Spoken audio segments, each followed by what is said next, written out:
Livre des Proverbes, chapitre 3.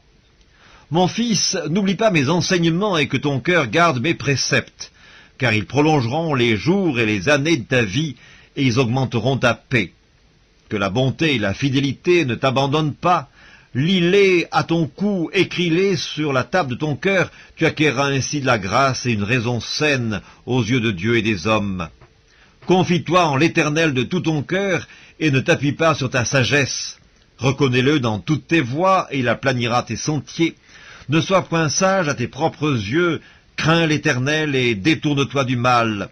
Ce sera la santé pour tes muscles et un rafraîchissement pour tes os. Honore l'Éternel avec tes biens et avec les prémices de tout ton revenu, alors tes greniers seront remplis d'abondance, et tes cuves regorgeront de moût. Mon fils, ne méprise pas la correction de l'Éternel, et ne t'effraie point de ses châtiments, car l'Éternel châtie celui qu'il aime, comme un père châtie l'enfant qu'il chérit. Heureux l'homme qui a trouvé la sagesse, et l'homme qui possède l'intelligence, car le gain qu'elle procure est préférable à celui de l'argent, et le profit qu'on en tire vaut mieux que l'or. Elle est plus précieuse que les perles, elle a plus de valeur que tous les objets de prix. Dans sa droite est une longue vie, dans sa gauche la richesse et la gloire. Ses voies sont des voies agréables, et tous ses sentiers sont paisibles. Elle est un arbre de vie pour ceux qui la saisissent, et ceux qui la possèdent sont heureux. C'est par la sagesse que l'Éternel a fondé la terre, c'est par l'intelligence qu'il a affermi les cieux, c'est par sa science que les abîmes se sont ouverts, et que les nuages distillent la rosée. Mon fils, que ces enseignements ne s'éloignent pas de tes yeux, garde la sagesse et la réflexion, elles seront la vie de ton âme et l'ornement de ton cou.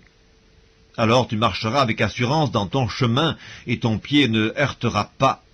Si tu te couches, tu seras sans crainte, et quand tu seras couché, ton sommeil sera doux.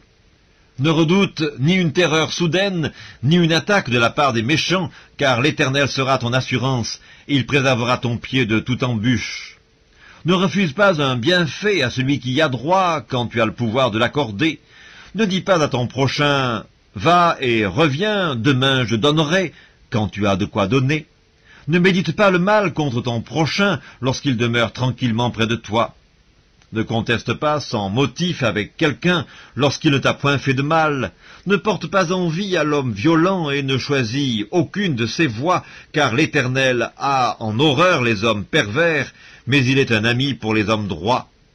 La malédiction de l'Éternel est dans la maison du méchant, mais il bénit la demeure des justes. Il se moque des moqueurs, mais il fait grâce aux humbles. Les sages hériteront la gloire, mais les insensés ont la honte en partage.